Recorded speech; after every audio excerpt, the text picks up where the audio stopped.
Meus irmãos, nós vamos ministrar nesta manhã a lição 2, a lição de número 2, que diz assim: a sublimidade das bênçãos espirituais em Cristo. Lição de número 2 dessa revista, como eu falei domingo passado, na aula passada, ela é praticamente um comentário da carta de Paulo aos Efésios. Então o autor resumiu os principais ensinamentos da carta de Paulo aos Efésios, os principais ensinamentos que Paulo passa aos irmãos em Éfeso. Ele reúne temas teológicos e compartilha nessas três lições que nós vamos estudar ao decorrer desse trimestre. O texto diz assim: Bendito Deus e Pai de nosso Senhor Jesus Cristo, o qual nos abençoou com todas as bênçãos espirituais nos lugares celestiais em Cristo. Efésios 1, verso 3. Verdade prática. Deus nos elegeu em Cristo antes da fundação do mundo para que desfrutássemos das bênçãos espirituais. Então o autor ele começa falando e dando uma ênfase na verdade prática, dizendo que antes da fundação do mundo, nós fomos eleitos pelo próprio Cristo para que nós pudéssemos desfrutar das bênçãos espirituais. Você e eu fomos eleitos no amor de Cristo. Cristo nos elegeu pelo seu amor, mesmo antes de nós entendermos quem era Ele, mesmo de nós entendermos o que era graça, antes de nós entendermos o que é salvação. Antes que você e eu pudéssemos ter consciência de tudo aquilo que nós vivemos hoje, de tudo aquilo que nós poderíamos viver no futuro, antes da fundação do mundo, Cristo Jesus já nos elegeu. Cristo Jesus já nos salvou pelo poder da sua palavra e pelo poder do seu amor. Então o autor deixa isso bem claro. Você e eu não fomos escolhidos pelos nossos próprios méritos. Você e eu não fomos escolhidos pelo nosso status, pelo nosso cargo, não. Nós somos escolhidos simplesmente pela bondade e a misericórdia de Cristo. Cristo ele escolhe quem Ele quer, na hora que Ele quer e como Ele quer. Cristo nos escolheu antes mesmo da fundação do mundo. Você e eu fomos escolhidos por Cristo antes que o mundo viesse a ser mundo. Nós éramos escolhidos por Cristo, nós fomos escolhidos por Cristo. E porque Cristo nos escolheu, nós temos hoje a plena convicção de viver as bênçãos espirituais. Se nós vivemos bênçãos espirituais hoje é porque Cristo nos escolheu. Se você é descido de bênçãos espirituais hoje, é porque Cristo escolheu você antes da fundação do mundo. Repito mais uma vez, você não tem nenhum mérito em desfrutar das bênçãos espirituais. Você não tem nenhum propósito em si, do seu próprio meio de pensar, seu próprio meio de viver as bênçãos do Senhor. Não, o mérito está em Cristo, a graça está em Cristo, a glória está em Cristo. É por isso que você e eu vivemos e desfrutamos das bênçãos espirituais. Não por nosso merecimento próprio, não porque nós assim desejamos, não, mas porque Cristo desejou. O que você vive hoje não é porque você desejou, mas porque Cristo desejou na sua vida antes mesmo, como o próprio autor vai dizer, antes da fundação do mundo. E essa carta aos Efésios era uma carta muito bonita e interessante, porque você observa que, principalmente nessa lição de hoje, ela nos torna a ver de uma maneira mais enfática tanto a nossa posição em Cristo, como a nossa realidade cristocêntrica no mundo, como também a ação e o papel do Espírito Santo na vida e no plano de salvação na vida do cristão. Nós temos que entender isso. Nós temos uma nova vida em Cristo. E porque nós temos uma nova vida em Cristo, nós vivemos uma vida onde Cristo é o centro. E porque nós vivemos uma vida onde Cristo é o centro, nós entendemos que o plano da salvação, quem rege e quem elabora é o Espírito Santo do Senhor. O Espírito Santo ele trabalha continuamente no plano da salvação. O plano da salvação foi planejado por Deus, realizado por próprio Cristo, o Filho de Deus, e vem sendo elaborado ao longo do tempo pelo próprio Espírito Santo na vida dos cristãos. Então, se nós vivemos a salvação, nós temos que viver uma vida que venha todo o tempo evidenciar e colocar Cristo como centro. O centro da vida do cristão não é ele próprio. O centro da vida do cristão não é nenhum dogma que não seja estabelecido pela palavra do Senhor. O centro da vida do cristão não é nenhuma tradição. Não. O centro da vida do cristão é o próprio Cristo. E porque nós temos Cristo como centro da nossa vida, nós entendemos que é o Espírito Santo que está cada dia evidenciando o plano da salvação em nossas vidas. Mas esse plano da salvação, quem nos deu foi Cristo, nos transformando em novas criaturas. E nós temos que entender isso. Nós temos que entender que nós pecamos, nós somos pecadores. Nós temos que entender que o pecado tem as suas consequências. Mas Deus, ele viu nesse pecado a maldade, a corrupção do homem, e com isso Deus entrou com a provisão, que foi quem? Cristo, morrendo na cruz por nós, nos salvando, nos tirando da maldição do pecado, nos tornou nova criatura em Cristo. Porque você e eu, nós não tínhamos nenhuma condição de se achegar a Deus, porque nós estávamos mortos nos nossos próprios pecados, como Paulo vai dizer. O homem em si próprio, ele não tem como se achegar a Deus, porque o homem, ele é pecador, ele nasce no pecado, ele nasce na depravação. O homem, ele é depravado da sua natureza. O homem por si só, ele não consegue se achegar a Deus. O homem vive numa vida de pecado, uma vida onde entende que o que ele está fazendo é pecado, e daquilo que ele está fazendo ele vai sofrer consequências, porque o pecado ele tem suas consequências. E o pecado ele não está no ambiente, como alguns filósofos antigos eles vão dizer. Não, o homem ele nasce bom, ele é corrompido pelo meio, ele é corrompido pela sociedade. Não, o homem não é corrompido pela sociedade. A sociedade pode corromper? Pode. Mas o problema não está na sociedade em si, o problema está no homem que compõe a sociedade. Porque o homem é mau, o homem é pecador. Muitas pessoas às vezes vê pecado em tudo, pecado ali, pecado no ritmo tal, pecado no não sei o que, pecado no aparelho, aquela coisa toda, mas não entende que o próprio Cristo falou que o pecado está onde? No nosso coração. O pecado está no coração do homem, porque Cristo vai dizer do coração do homem que procede toda a maldade, toda a prostituição, toda a bebedice, toda a inveja. Então o homem por si só ele tem que entender que ele nasceu no pecado, ele foi gerado no pecado. A sua natureza humana mostra isso, que ele é pecador, e o seu pecado tem consequências. Se não houver arrependimento, tem consequências eternas. Se o pecado não for acompanhado de arrependimento, e esse arrependimento de uma confissão em Cristo como único, suficiente Salvador, o pecado ele traz o quê? Uma morte eterna, uma condenação eterna. Mas Deus, ele viu essa situação do homem. Deus, ele viu que o homem estava no seu pecado, que o homem estava na sua maldade. Deus criou uma provisão. Deus, ele trouxe uma provisão, que foi quem? Ele enviou, como João vai dizer lá no capítulo 3, versículo 16, que Deus enviou o seu Filho único para morrer. Para quem? Para que todo aquele que nele crê não perecesse, mas que pudesse ter o que? A vida eterna. Você e eu temos a vida eterna porque Cristo morreu na cruz.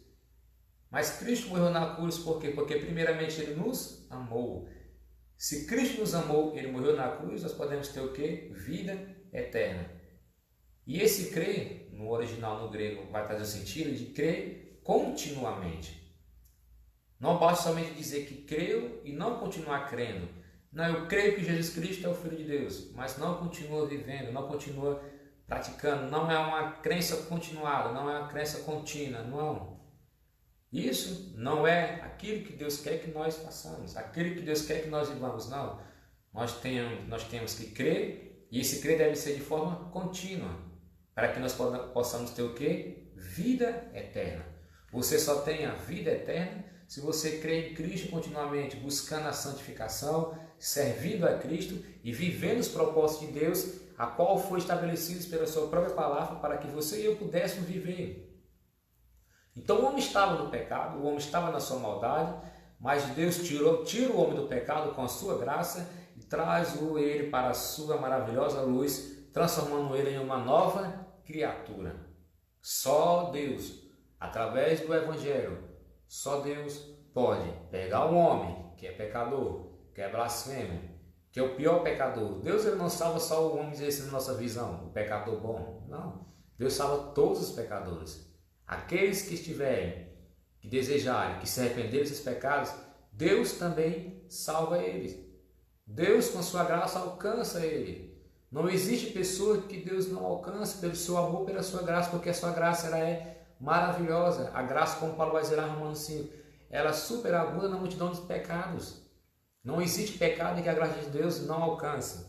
Mas é necessário que nós venhamos a entender que existe uma maravilha por tudo isso, porque Cristo, um ser perfeito, santo, olha para pecadores como nós, olha para pessoas mal como você e eu éramos, e coloca seu amor, a sua graça. O Espírito Santo vem como um agente da salvação, alcança o ser humano pela sua graça e traz ele para a sua luz, tornando ele o quê? Uma nova criatura.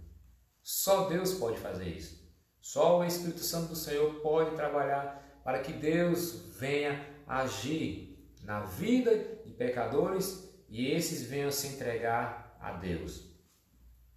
Então nós vamos para essa lição onde ela vai falar sobre isso, sobre como Deus, com seu plano, como Paulo vai falar, que Deus com seu plano conseguiu restaurar a humanidade e reconciliar a humanidade caída com Deus. Porque a humanidade estava afastada dos propósitos de Deus. A humanidade estava entregue aos seus pecados. Deus ele envia Jesus Cristo para que através de Jesus Cristo a humanidade possa ser reconciliada com Deus. Cristo ele é aquele agente da reconciliação. Cristo é quem reconcilia o mundo com Deus. E Deus ele tem esse propósito porque ele ama a todos. Jesus Cristo ele ama a todos a ponto de morrer por todos. Não é só um grupo de pessoas. Não quer dizer que Deus escolheu um grupo de pessoas para ir para o céu e um grupo de pessoas para ir para o inferno. Não. Deus já sabe quem vai para o céu, Deus já sabe quem vai para a perdição eterna, para o inferno. Mas ele faz o quê? Ele conhece pela sua presciência. Não que ele já determinou, simplesmente porque ele quis. Esse grupo vai para o céu e esse grupo não. Não, pelo contrário. Ele deixa que as pessoas vivam com a sua livre escolha e entendam que ele está com o seu amor, que ele está com a sua graça. Que o seu amor é constante, que o seu amor é abundante. Deseja salvar a todos.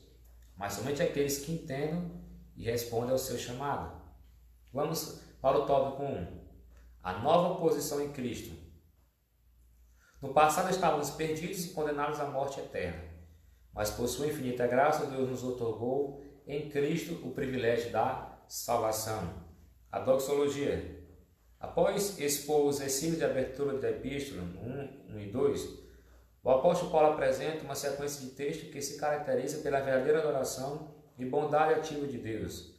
Ele começa pela frase Bendito Deus e Pai de nosso Senhor Jesus Cristo, onde bendito significa digno de louvor. O apóstolo dá sequência até o versículo 14 por meio de um maravilhoso tributo ao Eterno e suas muitas bênçãos concedidas aos homens. Nesse trecho bíblico, trata-se de um hino teológico de gratidão, caracterizado pela repetição do seguinte refrão: para o louvor e glória da sua graça, ou para o louvor da sua glória. Aquele ao qual devemos adorar está identificado na expressão Deus e Pai de Jesus Cristo. Uma clara referência à Santíssima Trindade com ênfase na natureza divina de Jesus, seu Filho. Observe que Paulo ele começa esse capítulo número 1 da Carta aos Efésios, ele começa com uma doxologia. O que é uma doxologia? É nas páginas das Escrituras onde você encontra um louvor a Deus. É um louvor a Deus através da própria palavra do Senhor. É onde a teologia combina com o louvor. Parece que você vê hoje num mundo um pouco diferente. Hoje você parece que vê louvor, mas você não vê teologia no louvor. Porque as pessoas pensam que teologia, que louvar a Deus não é necessário teologia. Paulo vai mostrar que isso é interessante. Paulo vai mostrar o quê? Que o louvor, ele deve estar sempre o quê? Conectado com a teologia, conectado com a Bíblia, com as Escrituras Sagradas. É por isso que Paulo começa com o louvor dizendo assim, bendito Deus de nosso Senhor Jesus Cristo. Onde a palavra bendito significa o quê? Digno de louvor. Observe que esse louvor que Paulo estabelece aqui, ele é um louvor cristocêntrico, Cristo é o centro, ele é um louvor de gratidão, ele é um louvor de honra ao Senhor, e ele é uma referência ao Senhor, à sua trindade e os seus atributos. Porque é interessante que os louvores de hoje falam sobre tudo, cantam sobre tudo, menos de Deus, da trindade e da sua teologia. É interessante como isso acontece hoje. E as pessoas dizem que estão louvando a Deus, quando na verdade estão louvando ao homem, estão louvando a força do homem, estão louvando os atributos de homem. Quando fala sobre Deus, fala sobre como Deus deve fortalecer esse homem, porque esse Deus é tão maravilhoso que tem um homem perto dele, que se ele não tivesse homem não seria tão bom. Pastor, será que é isso mesmo? É verdade, irmãos. Professor, será que é isso mesmo? É só você ouvir o que são cantados em muitas igrejas por aí. Que é um louvor destituído de quê? De teologia, destituído da Bíblia. Chega a cantar até hinos dizendo que tem cheiro de milagre. E eu fico perguntando, onde está o louvor a Deus? Onde o louvor é dito, bendito seja Deus, o Deus de nosso Senhor Jesus Cristo. Deus Pai, Pai de nosso Senhor Jesus Cristo. Um louvor de gratidão a Deus, reconhecendo que o que nós somos hoje é porque o Senhor Jesus Cristo nos transformou nisso. Louvor dizendo que o Senhor é maravilhoso pela sua graça, pelo seu poder, pela sua glória. O louvor de Deus, o louvor ao Senhor, ele abrange todo o nosso ser, todo aquilo que nós sentimos sobre Deus, porque Deus é o centro do nosso louvor e Deus é o centro de nossas vidas. E é por isso que eu tenho por obrigação de adorar a Deus.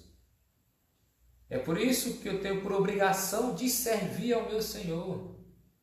Por quê? Porque o meu Senhor merece todo o meu louvor. E como Paulo vai dizer, Deus, Pai, bendito seja o Senhor. Deus, nosso Pai, muito digno de louvor é nosso Deus. Chega de nós cantarmos esses hinos que não favorece a Deus, favorece somente a nós mesmos. Chega de cantarmos esses hinos onde os centros somos nós mesmos, onde nós queremos estar bem conosco mesmo, e nós cantamos hinos para simplesmente fortalecer o nosso ego. Nós temos que cantar hinos que elevam o Senhor, elevam a sua glória, o seu poder e diminuem a nós mesmos. Hinos que mostram a nós mesmos quão dependente nós somos do Senhor, Deus Todo-Poderoso, dono do universo, dono do céu, dono da eternidade. Ele sim é o merecedor de louvor, não eu. Estou falho, sou pecador, não. E Paulo fala também sobre as bênçãos espirituais. Ele vai dizer, meus irmãos, que bênção maravilhosa Deus tem derramado sobre vocês. Ele fala sobre a bênção de nós sermos santos. A bênção que Deus nos predestinou para sermos filhos dele. A bênção que Deus nos fez agradáveis para si. A bênção que Deus nos remiu por meio do sangue de Cristo. A bênção que Deus nos acolheu pela sua vontade redentora. Que Ele revelou-nos a sua palavra de verdade. Que Ele nos selou com o seu Espírito Santo da promessa. E também garantiu a validade da promessa. Tais bênçãos provêm de Deus, que Ele planejou a redenção, do Filho que a realizou e do Espírito Santo que a garante. Essas bênçãos nos conduzem a exclamar como Paulo, bendito seja o nosso Deus. Muitas pessoas às vezes estão mais preocupadas com as bênçãos materiais do que com as bênçãos espirituais. Às vezes as pessoas estão orando mais para que Deus venha abençoar ela materialmente, financeiramente, que é bom também, é maravilhoso também. Mas muitas pessoas eles procuram mais as bênçãos materiais do que as bênçãos espirituais. E nesse texto Paulo vai dizer, e o comentarista faz ele faz uma excelente destacada desse texto que Paulo vai falar, o quê? E como Paulo glorifica o Senhor pelas bênçãos espirituais. Como Paulo glorifica o Senhor pela bondade de ser chamado filho de Deus, pela bondade de ser santo em Cristo Jesus que nos elegeu, pela bondade de ser redimido pelo sangue de Cristo, pela bondade de ser acolhido pela vontade redentora, pela maravilhosa palavra do Senhor que foi nos entregue, e pelo selo do Espírito Santo em nossas vidas. Às vezes nós cantamos hinos e nós não agradecemos o Senhor pela a misericórdia, a maravilha que Ele nos fez como filho, como santo, como redimidos pelo seu sangue, onde nós temos acesso pela sua palavra a entender quem Ele é, como Ele é, o que Ele faz, e tudo é para Ele. E é maravilha nós entendermos isso, que é porque nós temos essas bênçãos espirituais nessas vidas, porque Deus realizou, Deus fez o plano, Deus planejou a salvação. que foi realizado através de Jesus Cristo e que é garantido pelo Espírito Santo em nossas vidas. O Espírito Santo nos garante a salvação. O Espírito Santo ele é atuante na vida da igreja e nós, como cristãos, entendemos isso, que é o Espírito Santo quem trabalha em nós. Deus trabalha em nós e também através de nós. E qual maravilha é para mim, para você, poder entender quão agraciado nós somos por desfrutar dessas bênçãos espirituais. Tem muitas pessoas que para ele a felicidade maior é Deus poder abençoar ele materialmente. Mas o que adianta Deus abençoar materialmente, sendo que a maior bênção na vida do cristão é a bênção dele entender que ele é filho de Deus. A bênção que leva ele a entender que ele foi feito santo em Cristo Jesus. E nós vivemos aqui uma nova condição, uma nova vida que está em Cristo. Isto é o oposto à antiga vida em Adão escravizado pelo pecado. Nós não somos escravizados pelo pecado. Nós temos uma nova vida em Cristo. Nós temos uma nova vida caracterizada pela salvação em Cristo. E é por isso que desfrutamos de todos os benefícios advindos da ressurreição. Se nós podemos desfrutar hoje, se nós podemos declarar hoje, feliz, que hoje nós comemoramos o domingo de Páscoa, que Cristo ressuscitou. Se nós podemos desfrutar das bênçãos da ressurreição, é porque Cristo nos tornou nova criatura no seu sacrifício. Nós não estamos mais na vida de pecado. Nós não estamos na vida constante de pecado, na prática de pecado. Uma coisa nós pecamos. A outra coisa é viver na prática do pecado. Nós não vivemos na prática do pecado. Nós não vivemos uma vida onde nós encontramos prazer em nós mesmos. Nós vivemos uma vida onde nós encontramos prazer em Cristo. Nós vivemos uma vida onde a nossa satisfação está em Cristo Jesus. Nós vivemos uma vida onde a nossa alegria está em Cristo Jesus por ter nos salvado. Cristo nos salvou, Cristo nos amou, Cristo nos tornou nova criatura, Cristo nos tornou novo homem em Cristo Jesus. E se nós temos isso, e se nós vivemos isso, e se nós temos certeza disso, nós temos certeza de quê? Da nossa nova condição. E qual é a nossa nova condição? Salvos em Cristo pela graça. E Paulo vai dizer, nós somos salvos em Cristo pela graça.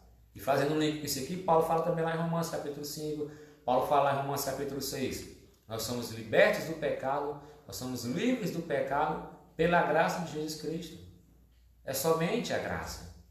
É somente a graça que nos torna nova criatura pelo poder do Evangelho em Cristo, que em nós foi estabelecido. E é por isso que nós temos o que? Uma nova posição em Cristo Jesus. O homem agora não é mais pecador. Aquele homem, aquela mulher, aquela pessoa que é alcançada por Cristo, ele agora é o que? Uma nova criatura em Cristo Jesus. Ele vive uma nova condição, ele não vive na velha condição. A velha condição era a velha condição caída, era a velha condição de pecado, era a velha condição de morte eterna. Mas com Cristo ele tem uma nova vida, mas com Cristo ele tem uma nova esperança, com Cristo ele tem um novo entendimento e com Cristo ele tem uma nova esperança. De que é? E quando terminar aqui a carreira, vai receber o fruto lá no céu do galardão que é esperá-lo. E como Paulo vai dizer na 2 Timóteo, não somente a ele, Paulo, como ele recebeu, mas todos quanto amam a sua vida. Então nós temos uma nova condição em Cristo. Nós também vemos que o autor ele fala sobre uma vida cristocêntrica neste mundo. Embora o pecado tenha adentrado ao mundo, Deus projetou a primazia de Cristo na remissão dos pecadores e na restauração de todas as coisas para o louvor de sua glória. Paulo ele vai falar sobre a revelação que Deus fez, a revelação do seu mistério. E que mistério é esse que Paulo fala? Que Paulo se refere? Diz respeito ao quê? Aos decretos eternos que Deus planejara por sua soberana vontade, com o propósito de salvar aos pecadores. Sua vontade foi executada conforme o seu desígnio por intermédio de Cristo, para que o Filho em tudo tivesse o que há preeminência. Paulo vai dizer, em Cristo Jesus nós descobrimos o mistério da sua vontade, que estava oculto aos santos de Deus. Qual é esse mistério? Que Deus, pela sua soberana vontade, ele planejou o quê? Salvar pecadores.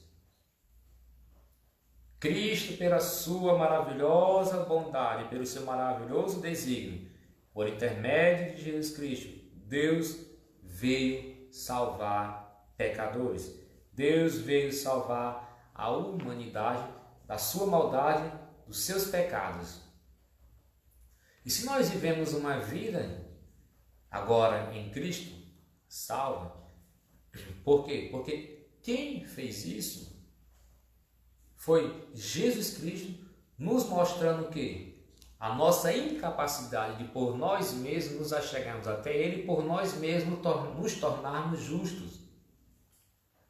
Através do seu sacrifício fica bem claro para você e para mim o que? A nossa incapacidade de nos tornarmos justos e a soberania de Deus, o poder de Deus em mostrar o que? Que você e eu agora, pelo poder do seu amor, somos o que?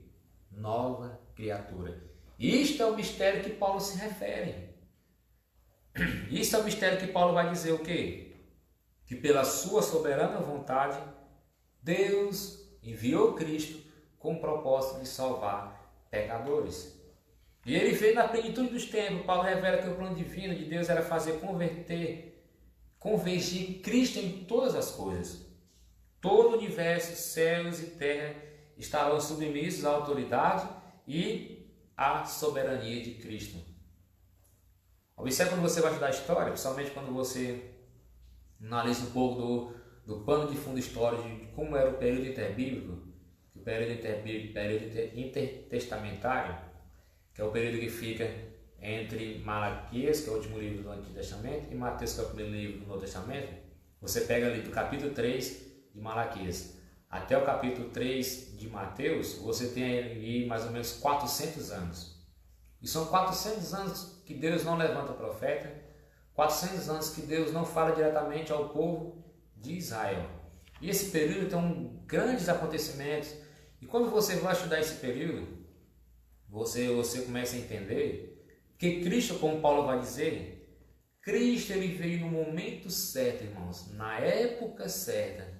Cristo não passou nem um dia a mais, nem um dia a menos que era do propósito divino. Porque você vai ver os acontecimentos, você vai ver através dos macabeus, a revolta dos macabeus. Você vai ver através das muitas opressões que vem acontecendo no mundo. O desejo do povo de Israel de ser liberto da maldade do Império Romano e dos outros impérios que vinham todo o tempo subjugando o povo de Israel. E quando você observa, quando chega na plenitude, quando chega no clímax do tempo, quando chega no ápice daquele momento, Cristo aparece. E é por isso que Paulo vai dizer que Cristo ele veio na plenitude dos tempos, o propósito foi executado. E essa declaração significa o quê? Que todo o universo, que todo o mundo, toda a humanidade, ela é de Cristo. Ela foi feita para Cristo e toda essa humanidade pode ser salva. Não quer dizer que nós não com isso queremos dizer e queremos trazer, fazer link com a doutrina chamada doutrina do universalismo. A doutrina universalista, que doutrina é essa? É a doutrina que era crer que quando for nos últimos dias, quando Cristo vier buscar a sua igreja, Ele irá salvar todo mundo sem exceção. Tanto crentes como não crentes, tanto salvos como ímpios. Todos eles serão salvos. Essa é a doutrina do universalismo. A Bíblia não nos dá brecha para nós apoiarmos isso, para nós confessarmos isso. Por quê? Porque a Bíblia deixa bem claro que Deus só vai salvar aqueles a quem Ele mesmo elegeu antes da fundação do mundo. Somente aqueles que se arrependem dos seus pecados, aqueles que se arrependeram das suas maldades e reconhecem Cristo como único, suficiente Salvador. E a Bíblia deixa bem claro que nem todos vão fazer isso, que nem todos vão reconhecer Cristo como seu Salvador, que nem todos vão procurar servir a Cristo. Como a Bíblia vai dizer em Apocalipse, como ele fala também sobre os falsos profetas. Muitas pessoas, ao invés de reconhecerem Cristo como seu único, suficiente Salvador, vão procurar fazer o quê? Vão procurar blasfemar de Deus, blasfemar do seu amor, blasfemar de Jesus Cristo e blasfemar dos atributos de Deus. Então, é muito interessante você manter esse equilíbrio. Mas o que é interessante você analisar é que Cristo veio no período que era na sua vontade para designar o seu propósito. Cristo ele veio no seu tempo, porque nós temos na Bíblia dois tipos de tempos, dois tipos de maneira de ver o tempo. Nós temos o Cronos, que é o tempo tempo cronológico, que é a cronologia do tempo, nós temos esse tempo chamado Cronos, nós temos o quê? O tempo Kairos, ou em outras pessoas vão chamar o tempo Kairos. O que é esse tempo Kairos? É o tempo de Deus, o tempo divino. Então nós temos o tempo Cronos, que é o tempo cronológico, e nós temos o quê? O tempo divino. Nós temos o tempo de Deus, que é chamado Kairos, que é chamado o tempo Kairos. E é interessante que você observa isso, que tudo está sob o domínio de Deus. Tanto o tempo Cronos como o tempo Kairos está sob o domínio de Deus. É Deus que controla tanto a cronologia dos fatos, a cronologia da história, como é Deus também que controla o seu tempo. Deus, ele tem tudo no seu tempo, e no seu tempo específico ele designa e executa os seus planos, o seu projeto. E é interessante que Paulo ele vai enfatizar as bênçãos que são destinadas aos gentios e judeus, como a igreja do Senhor. Porque observe que Paulo ele vai categoricamente ratificar que o propósito da salvação de Deus, assim como era para os judeus, também era para os gentios. Paulo ele deixa isso bem claro. Paulo ele mostra isso de maneira bem enfatizada, que não é judeu, nem grego, nem, ou não está no nosso linguajar, uma aplicação mais contextualizada no nosso tempo. Não é judeu, nem grego, nem homem, nem mulher, nem preto, nem branco, nem rico, nem pobre. Paulo vai deixar bem claro, Cristo veio morrer, salvar pela sua igreja, que é constituída dessas classes de pessoas. Porque os judeus eles tinham que a visão de que a salvação era para eles. E grego, outros tipos de pessoas, de outras nacionalidades, de outros povos, eles não eram dignos dessa salvação. É por isso que você vai ver constantemente o que vai acontecer. As pessoas não querendo, principalmente os judeus, eles não queriam que muitos gentios fossem vistos como alvo da salvação de Deus, porque eles não faziam o quê? Eles não observavam alguns rituais que os judeus faziam. Então ele dizia, olha, como é que essa pessoa vai ser salva por Deus se ele não guarda o sábado? Se ele não se abstém de algumas comidas que nós não concordamos que ele venha comer? Paulo vai dizer não. Então, tanto que alguns em Efésios, você vai ver, chamavam os de incircuncisos. Vocês são incircuncisos. Vocês não fizeram a circuncisão. E Paulo vai dizer, Paulo vai dizer também em Romanos, Paulo vai dizer em algumas outras cartas, o quê? Que a circuncisão maior que nós devemos ter, Paulo vai dizer, é espiritual, não é só na carne. Porque os judeus diziam o quê? Não, você é cristão. Tinha alguns judaizantes também que diziam isso. Alguns judaizantes diziam assim, não, ok, você serve a Cristo, você está vivendo para Cristo, mas você também não deve esquecer de circuncidar-se. Você tem que observar algumas coisas da lei. Você deve entender que deve observar alguns rituais da lei. Paulo vai dizer não. Tanto aqui em Romanos 14, Paulo vai dizer, olha, aquele que coma, não fala mal de quem não coma. E aquele que não come, não fala mal de quem come. Porque todos nós agora somos o quê? Alvos da graça de Deus. Paulo vai dizer, nós somos igreja do Senhor. Tanto judeus como gentios foram alvos do sacrifício de Cristo. Porque muitas pessoas às vezes eles não entendem que todos nós somos alvos do sacrifício de Cristo. Deus ele não chama só um ou outro, não, porque um é mais bonito, o outro é mais feio. Um é mais pobre, outro é mais rico. Não. Ele escolhe quem ele quer, na hora que ele quer, como ele quer. E todos nós somos o quê? A igreja que ele veio morrer por cada um de nós. A igreja não é uma denominação. A denominação faz parte da igreja, mas a igreja não é só uma denominação. A igreja é a composição dos salvos de várias denominações que confessam a Cristo como único e Salvador, que observam as doutrinas sagradas, que observam as doutrinas propostas pela palavra do Senhor e que observam o ensinamento do Senhor. E observe que Paulo fala sobre isso. Isto é maravilha de louvor ao Senhor. Isto é maravilha de nós podemos louvar o Senhor, porque tudo começa na sua vontade e termina onde? Na sua glória. O propósito do Senhor começa na sua vontade, na sua soberania, na sua graça e termina onde? Na sua glória. Tudo que nós vamos fazer é para a glória de Cristo. Tudo que nós vivemos na vida cristã termina na glória de Cristo, porque esse é o nosso propósito. Quer comamos, quer bebamos, façamos tudo para a glória de Deus, como Paulo vai dizer. O tópico 3, Paulo fala sobre o Espírito Santo, penhor da nossa herança. O Espírito Santo desempenha importante papel no plano de salvação, idealizado por Deus. Nós temos o selo do Espírito Santo. Observe naquela época o que era o selo. O selo significava que algum objeto, algum animal, algo era propriedade particular daquela pessoa que o tinha selado. E quando Paulo fala isso, deixa eu entender o que nós somos propriedades exclusivas do Espírito Santo. E por que o Espírito Santo nos sela? Por que nós temos o selo do Espírito Santo? Porque através do selo do Espírito Santo nós temos um entendimento que ele tem um papel fundamental na nossa regeneração, na nossa purificação e na nossa santificação. Se nós somos selados pelo Espírito Santo, nós entendemos que o papel fundamental na regeneração, na justificação e na purificação e na santificação é executado pelo Espírito Santo em conformidade com a prática humana. O Espírito Santo é em nós aquele que nos torna, através do seu selo, propriedade exclusiva dele. O Espírito Santo é quem produz no crente um verdadeiro relacionamento do cristão com Deus, por meio do quê? Dos frutos do Espírito Santo, como lá em Gálatas capítulo 5, versículo 22 em diante vai falar. É através dos frutos do Espírito. Muitas pessoas às vezes procuram ter só a ação do Espírito Santo, somente a manifestação do Espírito Santo, e esquece também dos frutos do Espírito Santo. Nós temos que manter esse equilíbrio. Nós temos que buscar os dons do Espírito Santo, nós temos que buscar os dons espirituais, buscar a manifestação do Espírito Santo através dos dons, dos prodígios, dos sinais e dos milagres. Mas também entender que nós temos que ter o fruto do Espírito Santo, os frutos do Espírito Santo.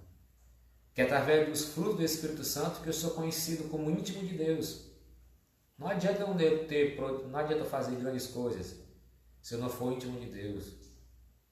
Não adianta eu ter o desejo de externar aquilo que o Espírito Santo tem feito na minha vida através de manifestação humana, se eu não evidencio os frutos do Espírito Santo na minha vida.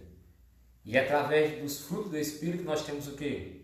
O verdadeiro relacionamento com Deus. E Paulo vai falar sobre o penhor da nossa herança. Paulo nos mostra que o Espírito Santo é o depósito que garante a nossa herança em Cristo. Tudo isso significa que aquele que tem o selo do Espírito Santo tem a salvação garantida. Quem tem o Espírito Santo, ele tem a salvação garantida. Quem tem o Espírito Santo, às vezes tem pessoas que servem a Deus muito tempo, servem a Deus há anos, servem a Deus há muito e muito tempo, e às vezes não tem a certeza se é salvo ou não. Meu irmão, se você serve a Deus, se você tem uma vida evidenciada pelos frutos do Espírito Santo, se você tem o Espírito Santo na sua vida, você tem a salvação garantida. Muitas pessoas pensam, às vezes, que a salvação é como se fosse um ioiô, vai e volta na mesma hora. A salvação já foi, já não tem mais salvação. Não. Cristo morreu por nós, não foi para nós estarmos perdidos quanto à nossa salvação, não. Cristo morreu por nós somos selados pelo Espírito Santo para mostrar isso, o quê? Que nós temos salvação garantida no Filho de Deus. Se Ele morreu por nós temos salvação. E a salvação o quê? Garantida. Se Deus enviou Jesus Cristo, Ele morreu por nós, o Espírito Santo nos mostra o quê? Que nós temos a salvação. Se você vive uma vida evidenciada pelo Senhor, pela sua palavra, em conformidade com a palavra do Senhor, conformidade com o que o Senhor quer, evidenciando os frutos do Espírito, e você tem o Espírito Santo, todo cristão tem o Espírito Santo, ele recebe o Espírito Santo, tanto no momento da sua conversão, onde ele entrega a sua vida a Jesus Cristo, automaticamente ele recebe o Espírito Santo. E como também ele pode ser batizado no Espírito Santo, como o quê? Como uma forma de revestimento de poder para poder pregar o Evangelho.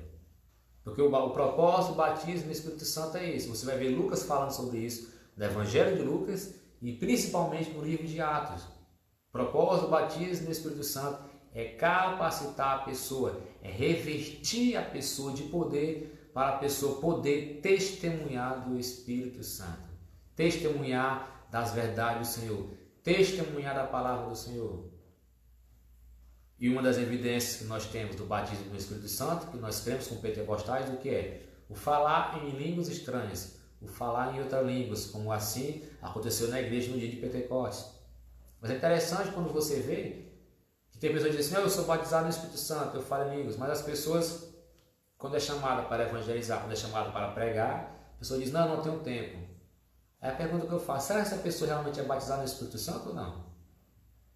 Porque o batismo no Espírito Santo, que a Bíblia fala, que Lucas fala, e em Atos também fala, somente com o propósito de revestir a pessoa de poder para ela, com ousadia e autoridade, como diz lá em Atos 1:8 também, com ousadia e autoridade, pregar a palavra do Senhor.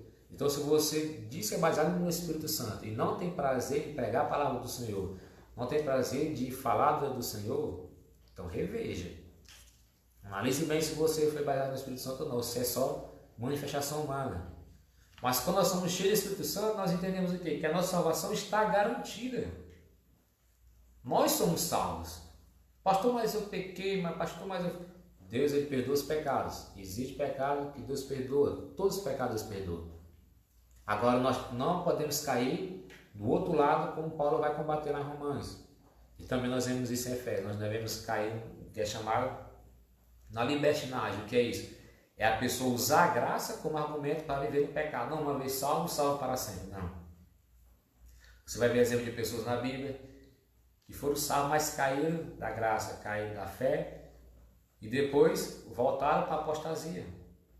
Não, nós somos salvos, libertos em Jesus Cristo, a salvação está garantida. Agora vivamos para que isso possa estar cada dia que evidente em nossas vidas e que nós possamos encontrar com o Senhor. Conclusão. Nessa porção da Epístola aos Efésios, o plano divino revelado resulta na reconciliação do ser humano com Deus por meio de Cristo e na restauração de todas as coisas visíveis e invisíveis. Ambos os propósitos devem redundar em louvor e glória a Deus eterno. Na plenitude dos tempos, o desenho divino estará plenamente executado. Cristo executou seu plano de salvação, mas Cristo ainda vai executar o plano da consumação.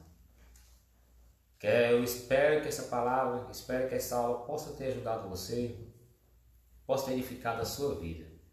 Que Deus abençoe você mais, e nós possamos viver esses propósitos e entender que nós somos salvos para a glória de Cristo e nós fomos chamados pelo poder de Cristo e fomos selados pelo Espírito Santo da promessa.